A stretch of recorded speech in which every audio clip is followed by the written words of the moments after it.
Bonsoir à tous, ravi de vous retrouver pour une nouvelle édition. Voici les titres de ce jeudi 29 juin. Premier tour de piste pour le jumping international de Monte-Carlo. Les meilleurs cavaliers sont au rendez-vous de cette 18e édition. Reportage à suivre dans quelques instants. Les acteurs du sport monégasque récompensés pour leurs performances réalisées tout au long de la saison lors d'une fête donnée par la mairie de Monaco. Une célébration en présence de la princesse Charlène. Puis vous en saurez plus sur l'expédition Ocean Scientific menée par le navigateur Yvan Griboval. Une mission innovante qui vise notamment à mieux connaître nos mers et nos océans.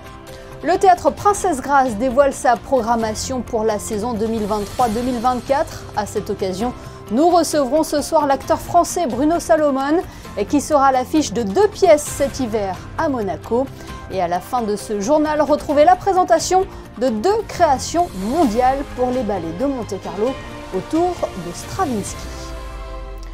Je vous le disais en titre, le jumping international de Monte-Carlo a débuté aujourd'hui sur le port Hercule. Une nouvelle fois, les meilleurs cavaliers au monde se sont donné rendez-vous pour cet événement, dont le champion du monde en titre, le Suédois Henrik von Eckermann. Quel regard les participants monégasques portent sur cette épreuve mythique?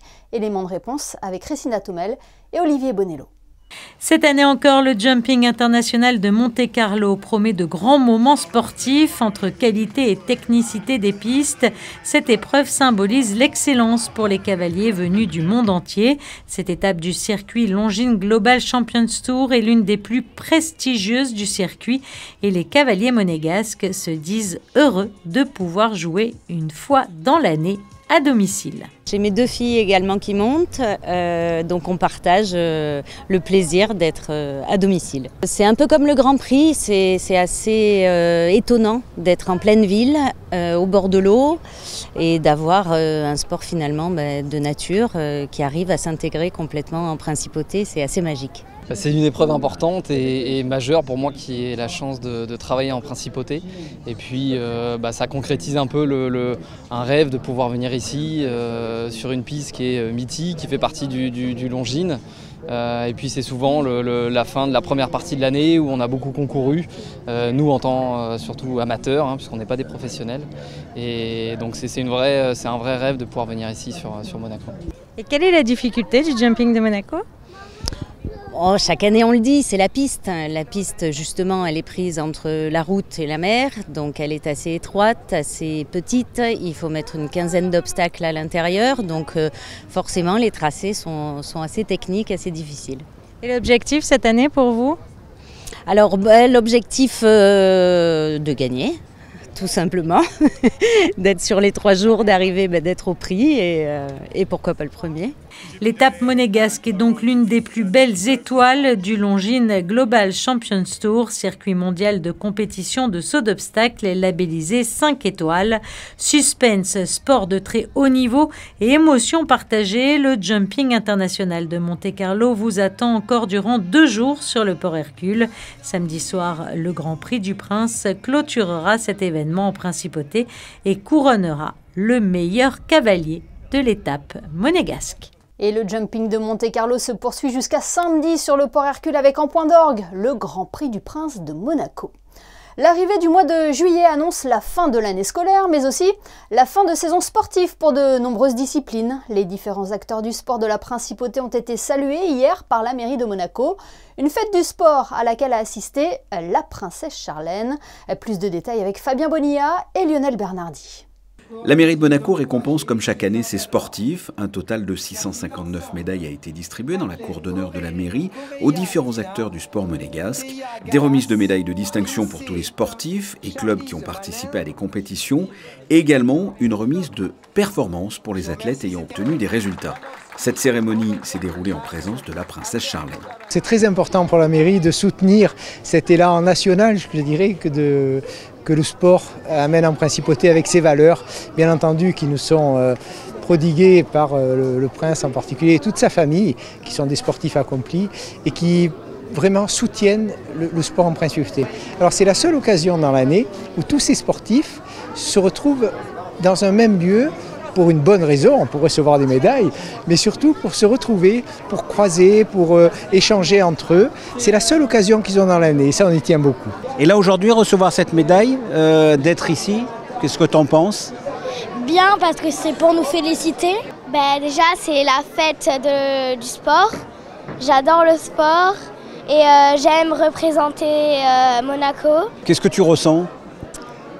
De la joie, en même temps de l'excitation et voilà. Je suis très fière d'avoir eu cette médaille d'or parce qu'on a travaillé très dur toute l'année. Ça représente toute une année de travail, la persévérance, la motivation et de recevoir cette médaille, je suis très content. Au total, 378 médailles de distinction ont été distribuées et 281 médailles de performance, dont 140 en bronze, 95 en argent et 46 en or. On reste dans le sport avec Vincent Collet qui a dévoilé hier la liste des 12 joueurs français retenus pour disputer la Coupe du Monde de basket. 3 monégasques font partie du groupe, Yacouba Ouattara, Eli Okobo et Terry Tarpé.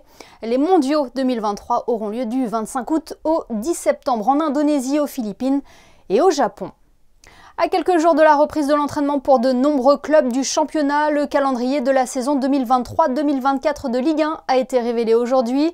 L'AS Monaco, qui à l'heure où je vous parle n'a toujours pas d'entraîneur, débutera sa saison par un déplacement à Clermont le week-end du 12 août. Le club de la Principauté recevra ensuite Strasbourg pour le compte de la deuxième journée. Parmi les rencontres attendues, on retiendra l'enchaînement de la réception de Nice et de Marseille les week-ends du 23 et du 30 septembre. Le choc contre le champion de France en titre, le Paris Saint-Germain, aura lieu le week-end du 2 mars. Intéressons-nous à présent à la prochaine expédition scientifique d'Ivan Griboval. C'est à bord de Love the Ocean que le navigateur s'apprête à mener une mission afin de mieux connaître la biodiversité de nos mers et de nos océans. Une équipe de Monaco Info a assisté ce matin à un instant symbolique mais ô combien important, le récit de Justin Hadel sur des images de Marie-Ève Béé. L'instant est solennel.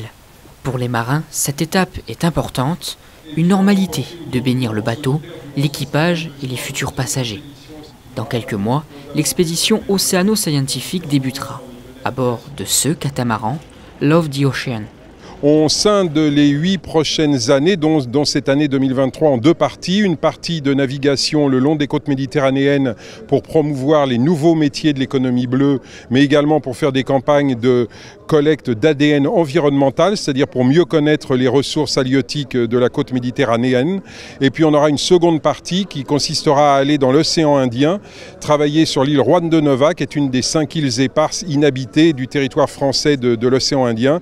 Et là, on va travailler sur les éponges. On va récolter de tout petits morceaux de ces éponges sans les blesser pour séquencer l'ADN et valoriser cet ADN en recueillant des molécules d'intérêt pour la santé, le bien-être et aussi des services à l'environnement. Donc on est vraiment dans l'innovation la plus pure au profit des nouveaux métiers de l'économie bleue.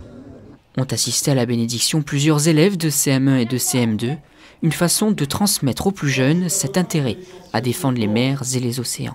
C'est important de protéger les océans. S'ils ne sont pas protégés, plus de vie et donc du coup, plus personne. J'aime beaucoup la flore et la faune des océans et j'aimerais que les espèces se préservent. Et j'aimerais aussi que l'océan ne se pollue pas. J'espère qu'il va réussir et qu'on va pouvoir faire un pas en avant pour protéger les océans. Pour clore l'événement, l'hymne de l'océan, écrit et réalisé par la monégasque Olivia Dorato, a été interprété pour la première fois en direct en version rock. On entendait il y a quelques instants des écoliers de la Principauté déjà bien sensibilisés à la protection de notre planète. Ce livre que nous allons vous présenter dans quelques instants pourrait sûrement les intéresser. Le mystère du corail rouge, Dan Jankélovic et Stéphane Kiel nous dévoilent les secrets de cette espèce qui fascine. Cet ouvrage, réalisé avec le soutien de la Maison Chanel et du Centre scientifique de Monaco, a été dévoilé en présence de Son Altesse Royale la Princesse de Hanovre et de plusieurs élèves de CM2 à l'Auditorium Régnier 3. Je vous propose d'écouter Charlotte Cour des éditions de La Martinière. Pour bien expliquer aux enfants le contenu d'une recherche, un propos pédagogique, il faut évidemment s'immerger dans le sujet. Donc les auteurs que l'on a pu choisir sont entrés en contact avec les chercheurs. Il y a eu beaucoup d'échanges. Le centre scientifique a transmis énormément de documents, de vidéos, d'ouvrages, de documents papier. Ils sont venus visiter le centre. Et leur travail, parce qu'ils sont auteurs jeunesse, c'est effectivement d'avoir une écriture qui s'adapte aux enfants, de trouver des éléments de comparaison, un vocabulaire extrêmement précis parce que l'enfant s'enrichit aussi à cette lecture-là, mais une formulation qui soit adaptée à leur niveau de compréhension. L'illustration vient elle aussi enrichir ce propos. Il y a 2 niveaux de lecture dans un livre, ce que l'illustration transmet et ce que la narration par le texte peut aussi révéler. Le mystère du corail rouge est disponible dès aujourd'hui dans toutes les bonnes librairies et sachez également que dans le cadre de sa politique jeunesse, le gouvernement princier en offrira à plusieurs élèves lors de la prochaine rentrée scolaire. La saison 2023-2024 du théâtre Princesse Grace a été dévoilée ce midi et fait une nouvelle fois la part belle aux auteurs, aux textes et aux comédiens. Des classiques mais également des pièces à succès se produiront sur cette scène mythique. Bruno Salomon fait partie de la programmation. L'acteur français était présent aujourd'hui à Monaco et il nous fait le plaisir d'être notre invité ce soir. Bonsoir Bruno Salomon.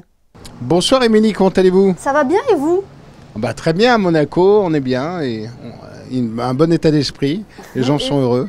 Et nous allons donc vous retrouver en principauté pour 2 dates. Est-ce que c'est la première fois que vous allez vous produire au théâtre Princesse Grace? Oui, c'est la première fois que je vais me produire dans ce théâtre. En revanche, c'est pas la première fois que je viens à Monaco. J'ai eu la chance de venir au festival de télévision de Monaco et j'ai même eu la chance d'avoir un prix, la Nymphe d'Or meilleur acteur, donc j'étais très content. C'était pour Fais pas ci, fais pas ça? C'était pour Fais pas ci, fais pas ça, ouais, c'était la 49e édition du festival. Et c'était un réel plaisir, un super festival, belle organisation et on est toujours bien à Monaco en fait. Toujours bien, et là de vous produire au théâtre Princesse Grace, qu'est-ce que cela évoque pour vous?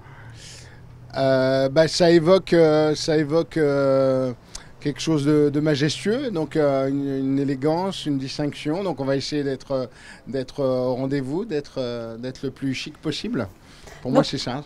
La première date à retenir, ça sera le 21 décembre avec la représentation d'Au Scalpel d'Antoine Rau, une pièce qui a connu un grand succès l'an dernier au Festival d'Avignon.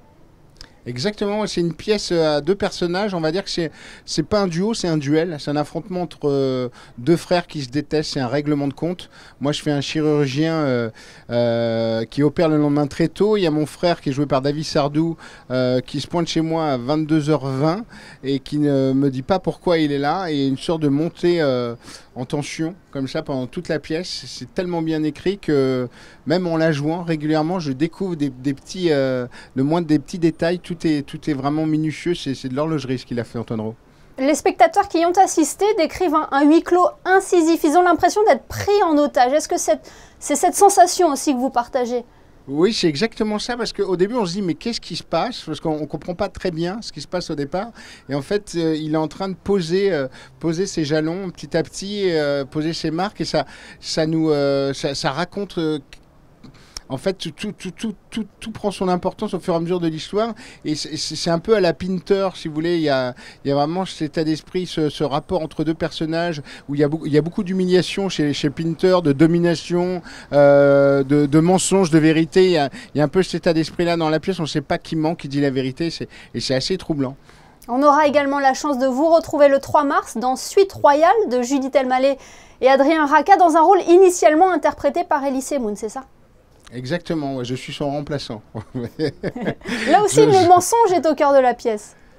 Là, le mensonge, alors à la fois il y a du mensonge et à la fois il y a une sorte de vérité par anticipation, c'est-à-dire que, sans spoiler la pièce, en fait, c'est un homme qui est un peu perdu et en même temps qui pense avoir trouvé le Graal parce qu'il va avoir le prix Goncourt, et il annonce quelque chose de fort, de violent à sa femme avec qui il est depuis 16 ans, ils ont 2 enfants. Et je pense que c'est quelque chose qui pourrait arriver à des gens bien installés, qui à un moment à qui leur arrive vraiment un événement très fort et qui pourraient se dire tiens, j'ai envie de changer de vie, puis finalement on réalise qu'on est peut-être mieux dans sa vie. On va chercher ailleurs alors que l'herbe est très verte chez nous, vous voyez? Tout à fait. Vous avez une carrière riche, Bruno Salomon, à la télévision, au cinéma, au théâtre. Est-ce que c'est vraiment sur les planches que vous vous épanouissez le plus? Bah, moi, j'aime varier les plaisirs. Vous voyez, entre ces deux pièces, par exemple, c'est deux univers très différents. La fiction, c'est pareil, c'est différent. J'aime écrire aussi, j'écris des romans. J'aime bien varier les plaisirs, en fait. C'est-à-dire pas rentrer dans une sorte de routine. J'ai l'avantage de faire un métier qui est une passion, donc j'en profite, quoi. Je vais essayer de me surprendre moi d'abord. Eh bien, merci beaucoup, Bruno Salomon, de nous avoir fait le plaisir d'être avec nous ce soir sur Monaco Info. Merci à vous, Émilie. Retour à présent sur les 2 créations mondiales pour les ballets de Monte-Carlo, un événement qui a offert au public un dialogue inédit avec le répertoire des ballets russes et notamment celui de Stravinsky, le reportage de José Sacré.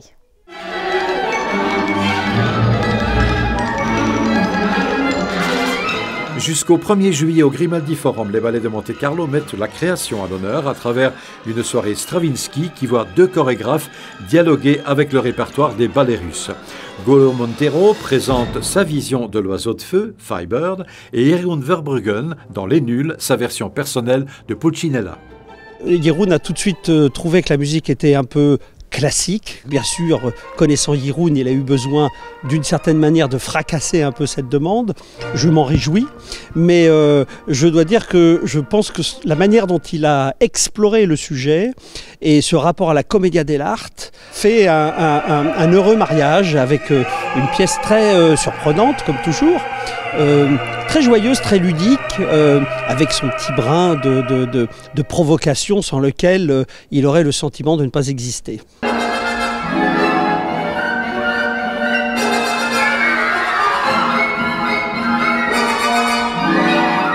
Goyot, il a déclaré qu'il voulait travailler sur ces vols des tourneaux qu'on a certains soirs où on les voit les uns et les autres créer des formes géométriques absolument incroyables et on se demande comment ils arrivent à faire ça sans qu'ils se rentrent dedans.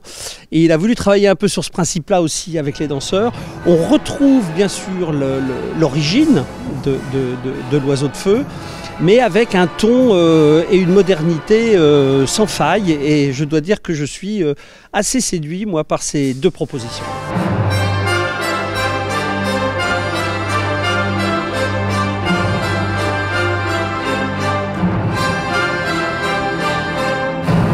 La soirée Stravinsky est à retrouver jusqu'au 1er juillet au Grimaldi Forum. Retour à présent en images sur ce rendez-vous organisé mercredi dernier au One Monte-Carlo. La délégation interministérielle chargée de la transition numérique et l'association monégasque des activités financières proposaient une conférence sur la nouvelle force du digital au service de la banque, l'occasion de découvrir de nombreuses opportunités avec des intervenants du secteur. Le diocèse de Monaco fait le bilan de ses campagnes de dons. Les résultats prouvent qu'une nouvelle fois, les habitants de la principauté ont fait preuve d'une grande générosité, que cela soit lors des appels aux dons pour le peuple ukrainien, lors du tremblement de terre en Syrie ou en Turquie, ou lors de la campagne du carême au profit du Burkina Faso. Pour ces 3 champs d'action, près de 120 000 € auront été récoltés. Ils ne sont pas encore en âge de lire, mais adorent les histoires. La mairie de Monaco proposait hier un nouvel après-midi lecture pour de jeunes enfants à la Sala Fabrica, un moment ludique qui avait pour thème la ferme. Prochain rendez-vous le mercredi 5 juillet où l'association La Valise à Histoire proposera une plongée dans la mer. Et enfin, une idée sortie musique pour ce week-end. Vendredi 30 juin, la Fondation Flavien propose un apéro-concert Place d'Armes à partir de 18 h. L'ensemble des fonds récoltés sera reversé pour financer la recherche sur les cancers pédiatriques. Il est temps à présent de découvrir les prévisions météo pour les prochains jours. Bonsoir Christine Datomel, quelle est la tendance pour la journée de demain ?